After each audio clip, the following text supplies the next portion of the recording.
Thank you. How many times have you given up on something? I know I have many, many times. There is one thing that I never want to give up, my goal of becoming an athlete. It all started in Hyderabad, which is in the south of India, where I lived since I was about 2 months old till I was 7. I used to stay at home and watch cricket on TV. I loved watching India play. But it wasn't until I was about 4 years old that I actually started playing myself. Almost every day after school, my brother and I would go outside and play cricket with his friends. I loved playing the game and decided that I wanted to play as a professional. So every weekend, my dad, my brother, and I would go to our backyard and practice cricket. I would put on all the protective equipment, even though there was never, ever any chance of me getting severely hurt. Along with cricket, we also started playing tennis as a side hobby. I wasn't the biggest fan of it, but my brother loved it. I still preferred cricket. Soon in 2014, I found out that we were moving to Zurich, Switzerland. At that point, I was 7 years old, yet I knew nothing about geography. I thought that the Earth was one big orb of land with only one continent consisting of all the countries. Imagine my disappointment when I found out that that wasn't true. Anyway, in April 2014, we moved to Zurich, more specifically a town called Adhip. I still remember my first memories of Switzerland, going through the plane tube and looking out at the planes, and our dinner, which was grilled sausages. None of us knew how to speak German, so it was quite hard in the beginning, but it got easier after a few weeks. We started going to school, and then we set out to find extracurricular activities. I still wanted to be a cricket player, but my brother was more interested in playing tennis. My mom found a great tennis academy close to where we lived in Zurich. It was a great academy with many great coaches. However, there was one problem. The academy only had one open spot. Now, I thought that my mom would send my brother, as I had zero to no interest in tennis, but she didn't. Instead, she decided it was better to send us to the same tennis club. At that time, my dad had found a cricket club in a place called Winterthur. Winterthur was about 40-minute train ride away from our house. We started to go every Saturday. It was quite a long and tiring journey, so one day my dad decided that it was not worth traveling for such a long distance since I was not getting much better. So he gave me an ultimatum. He told me that I couldn't play cricket anymore if I did not score a half century in the next practice. Now, for those of you who don't know much about cricket, a half century is a 50-run score put forth by a batsman. Either way, the following Saturday, we went to Winterthur, played a match, and of course, as you can see, I did not do what I was hoping to. Now, to be honest, I don't remember much of that day. In fact, I don't remember it at all. At that point, I knew that I wouldn't become a cricketer, even though I already lost hope when we moved to Switzerland. But I did know that I wanted to become an athlete. So I decided to pursue tennis. Tennis was my best option, and I don't regret choosing it.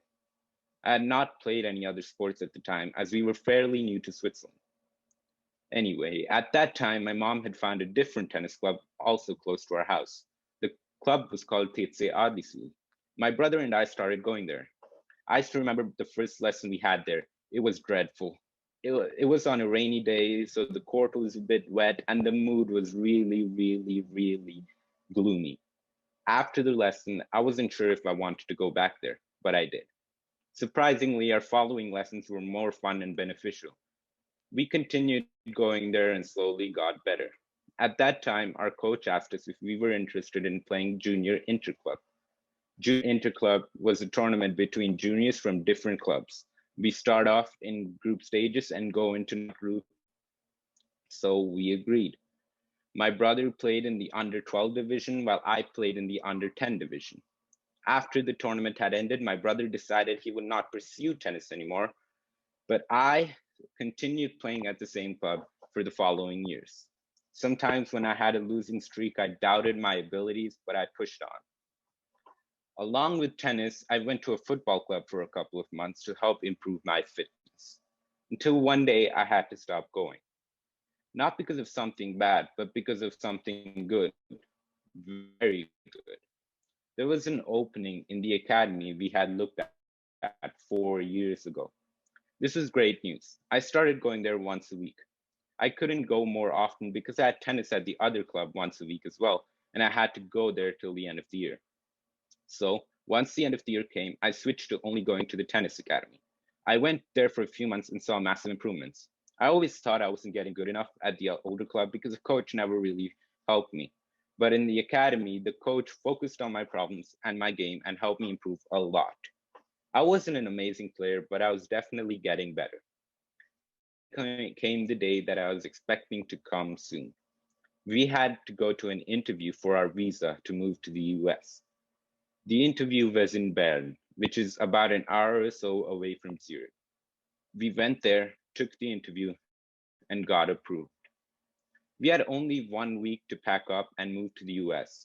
It was a pretty hectic week, but we made it. We landed in New York on November 7, 2018. From there, we went to Tennessee and then arrived here at Tucson on November 12, 2018. 3 days after we landed in Tucson, we started going to bases and soon started extracurricular activities. Later in December of 2018, I started going to the tennis at the Tucson Racket Club. I started going there 2 times a week and once again saw a lot of improvements. I soon started playing tournaments here. I started off pretty well, but when I got to national level tournaments, my flaws emerged. I kept playing in tournaments and my ranking slowly started to go up. At the end of February 2020, I was number 14 in the Southwest section, which is not too great, but it wasn't the end of the world. That was until March when the pandemic hit, which was uncanny to the end of the world. As a result of this, I stopped going to tennis. Up until October 2020, I hadn't even touched my tennis shoes for 7 months. In October, I went to play with a coach who is a former professional tennis player. Once again, I saw massive improvements. He helped me with all my problems and wasn't afraid to point them out. He never failed to emphasize that work ethic was a very, very important part of the game. I understood what he meant and I started working as hard as I could. As a result of this, I got blisters on my hand, huge blisters. But I kept on playing because I knew it would be worth it. I knew one day my hard work would be rewarded. Now, you may be confused about why I'm talking about my life and my blisters. Well, it's because my life is an example of the message I'm trying to convey. The theme of this event is breaking boundaries. So, of course, my message is related to that. It is, don't let anything stop you. Now, that may or may not sound related to the theme across many countries, and I admit that I did let that stop me at first. I stopped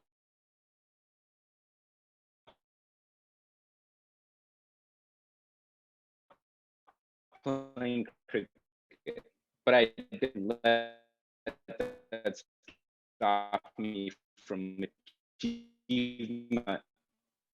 achieving my dream of being an athlete. I consider that as breaking a boundary. I stopped myself. Even in life, people would try to box. Now, don't get me wrong, there will be boundaries that stop you. You have to keep going.